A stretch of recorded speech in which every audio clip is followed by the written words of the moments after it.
Although more than 500,000 United States troops are thus far engaged in the effort to help free the people of South Vietnam from communist aggression, much or most of the actual fighting is accomplished by company, platoon, or patrol-sized units. Out in the darkness, the woods and fields are gonna be my home.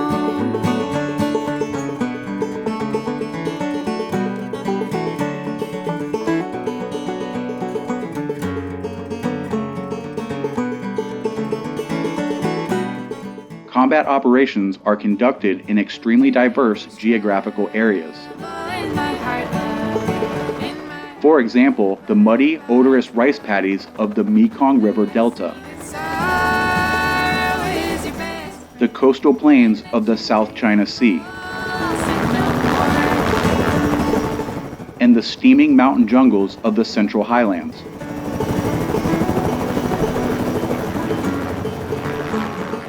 As to the type of warfare being waged, it is both conventional and unconventional in nature.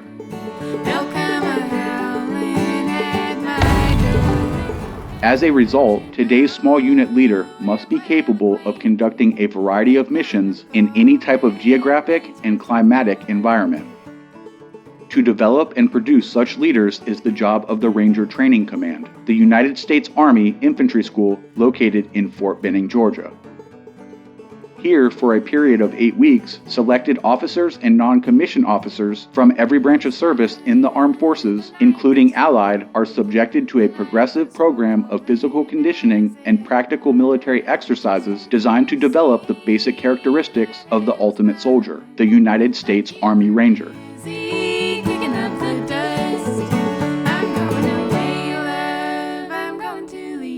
Before an applicant is accepted for Ranger training, he must first pass a physical combat proficiency test. This consists of low crawling 40 yards in 38 seconds.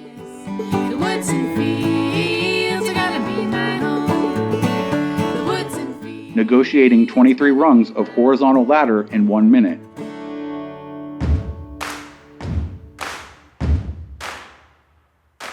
Covering the dodge, run, and jump course in 27 1/2 seconds. Scoring a minimum of 5 points in the grenade throw from the kneeling position. And running 1 mile in 7 minutes, 45 seconds. Because of the nature of Ranger training, each applicant must also pass the combat water survival test. The first requirement consists of entering the water fully clothed with harness, canteen, and rifle, removing the harness while submerged, surfacing and swimming to the side of the pool. Next, he must swim 15 meters fully clothed with rifle and equipment. In the final phase of the water survival test, the applicant is required to walk off a 3-meter diving board, blindfolded and showing no panic or fear, and swim to the side of the pool.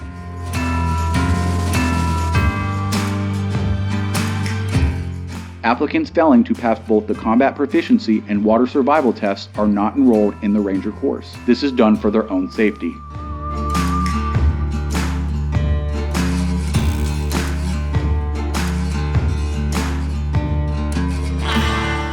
Throughout the first 10 days of training at Fort Benning, the Ranger student is put through a vigorous physical training program designed to develop stamina and endurance.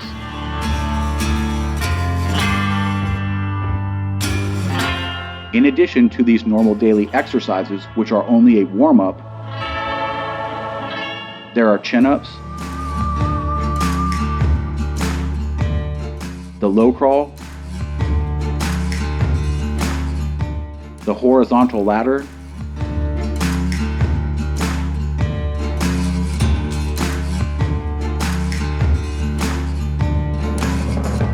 the log ladder,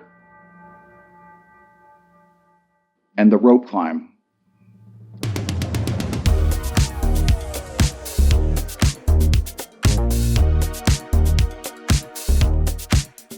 After the first few days of this, the men suddenly become aware of aching, screaming muscles they never dreamed they had.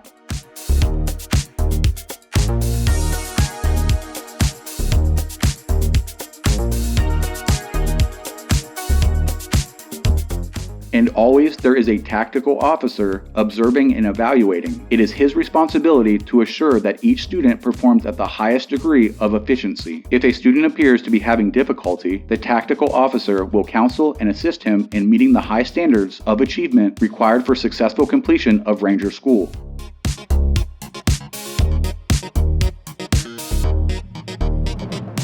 Running is a way of life at Ranger School. There are 1.5 mile runs, 2.5 mile runs, 5 mile runs. The students run to class, to eat, and to the PX. In fact, they run everywhere. Once in a while, the students get to sit down, but only long enough to acquire a variety of skills vital to Ranger operations. These skills include learning how to prepare in place and detonate bridges, power plants, and railroad tracks.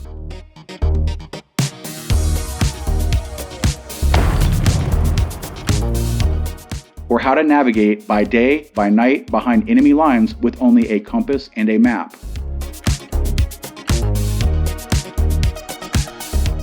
Or how to operate and maintain radio communications equipment with which to call for resupply, medical evacuation, and fire support. And then it's off and again running. The purpose of these grueling runs is to develop stamina, endurance, and self-discipline to go on until you think you're about to drop, then go on for 2 miles more. Each hour of each day, the tough combat characteristics that go to make up a Ranger are progressively developed. The student becomes expert in the advanced use of slashing deadly blade, hand-to-hand combat. Combat teaches him aggressiveness, determination, and confidence in his ability to attack and kill the enemy silently or defend himself with only his hands and feet.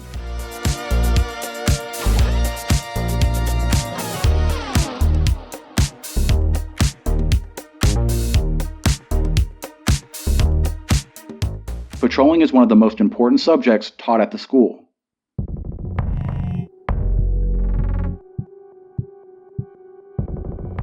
Mastering the techniques of moving by day and night with only a compass and a map enables the small unit leader to operate over any type of terrain at any time. The patrols vary in size from 4 men to a company. The distance traveled may only be a few hundred meters or 35 miles, and the duration from 6 hours to 9 days.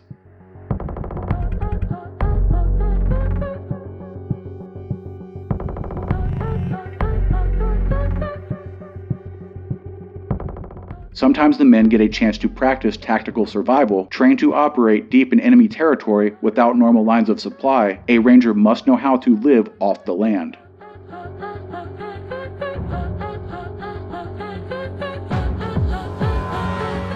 The next day it's back to running, this time over the combat conditioning course, designed to train the men to overcome the many types of obstacles they may encounter during an actual combat patrol.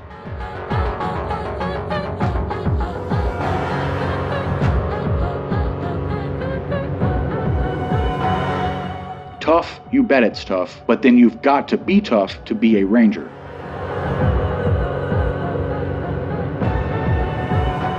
Man walked before he learned to ride. To a foot soldier, marching is a means of moving from one point to another. But to arrange a student marching builds endurance, strengthens leg muscles, and toughens the feet, for he must be capable of transporting himself and his equipment over mountains, across deserts, and through jungles and swamps, most of the time on foot.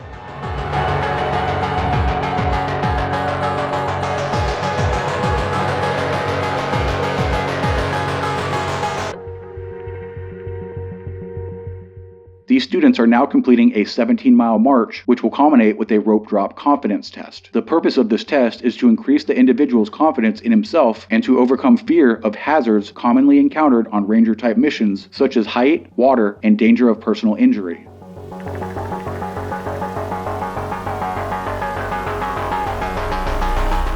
While the test is not beyond the capabilities of any man, in the course, it is as challenging as can be. For instance, anyone could walk across the log if it was on the ground, but crossing the log at 40 feet in the air is another story, especially after you've just finished a 17-mile foot march.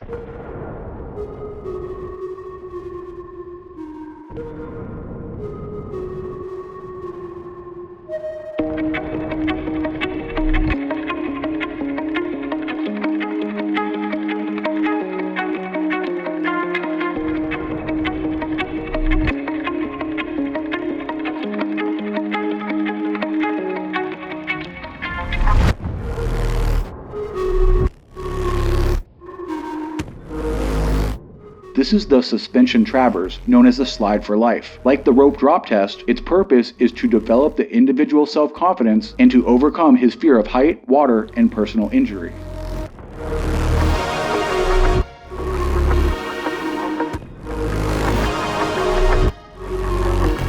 When a man conquers his fears so that he is able to meet the challenge of this test, he proves something to himself, that he can do more than he thought he could.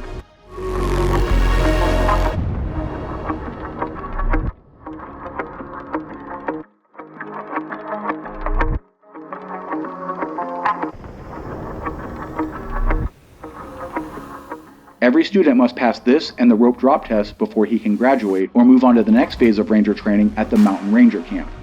In the Blue Ridge Mountains near Dahlonega, Georgia, here the students are trained in the tactics and techniques of small unit operations in a conventional warfare environment.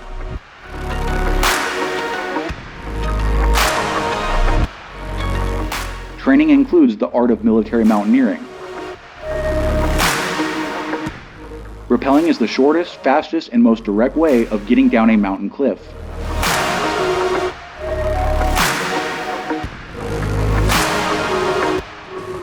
It looks easy when the instructors do it.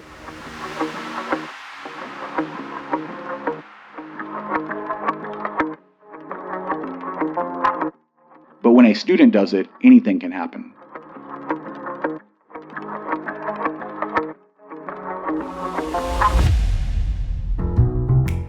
However, after a little practice on the 30-foot ramp, the student gains confidence and soon finds himself rappelling down the side of a 60-foot cliff. A rope is a ranger's lifeline in rugged mountainous terrain. Without it, he cannot operate. That's why each student must be an expert with ropes and all types of knots.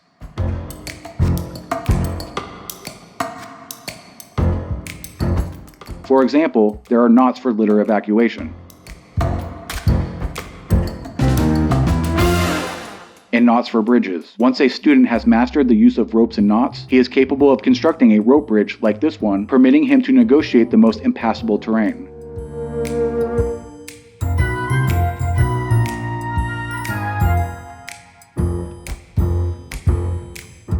Scaling hazardous natural obstacles is yet another activity at which a ranger student must become an expert. If you think this is difficult, what would you say to this?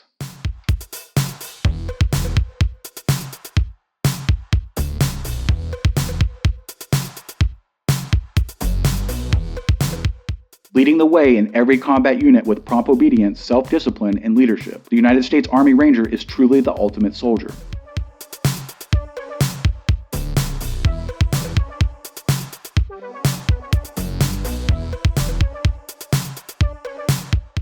The third and final phase of training is conducted at the Ranger Camp in Eglin Air Force Base, Florida. Here in jungle-like terrain, the tactics and techniques of guerrilla and counter-guerrilla warfare are emphasized, under conditions more arduous and operations more sophisticated than any of the students have previously encountered.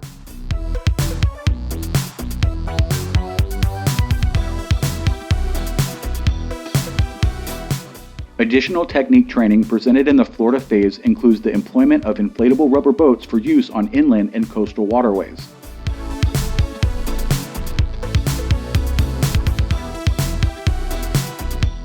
Navigation by day and by night in unfamiliar jungle, rivers, and tributaries.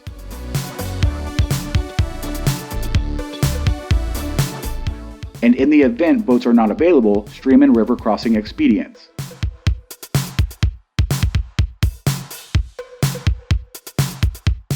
The final exercise of the course is a 17-day continuous offensive operation against jungle-trained, experienced troops simulating guerrilla forces.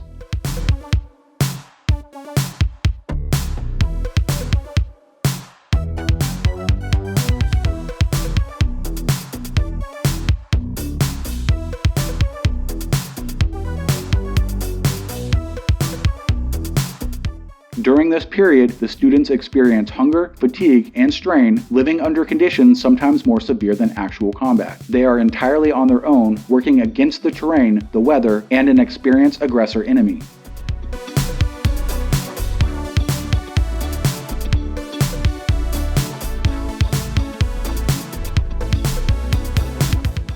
Throughout the exercise, the students engage in a variety of combat actions such as area surveillance, ambushes, and operations.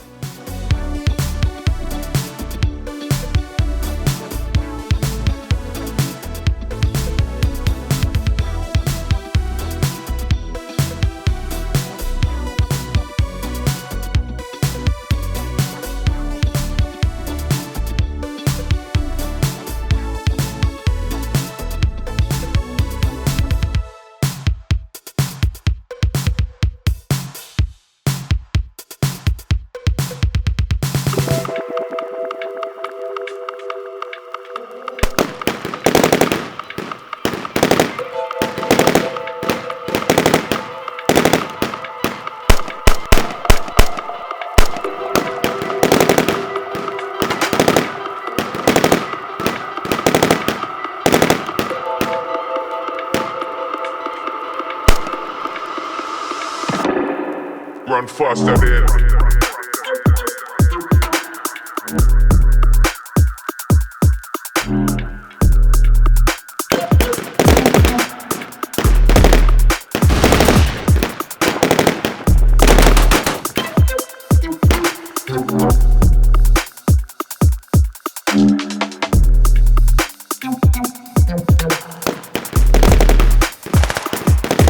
big blast in them.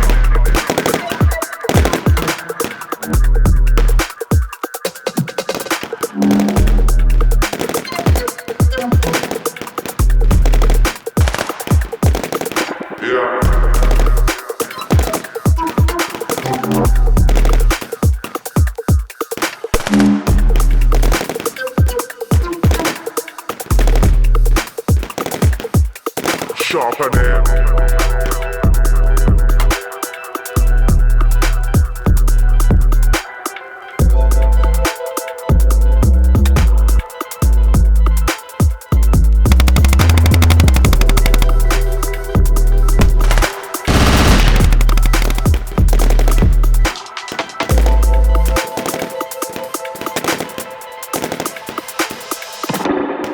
run faster than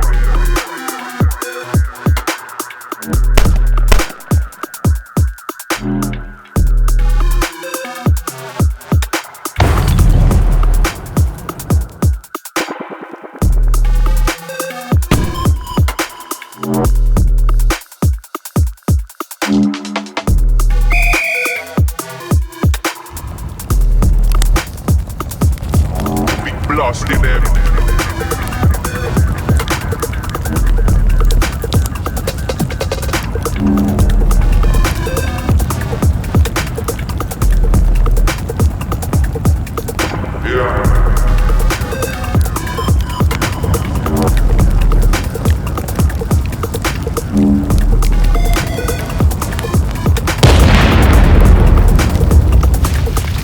Sharper than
Upon completion of the counter-guerrilla phase of training, each student who has successfully completed the rigorous 8-week course is awarded the coveted Ranger tab, signifying he is a superbly trained, tough, and confident leader who has acquired the skills, stamina, and ability to operate for extended periods over any type of terrain, and who is fully capable of defeating the enemy in either a conventional or counter-guerrilla warfare environment.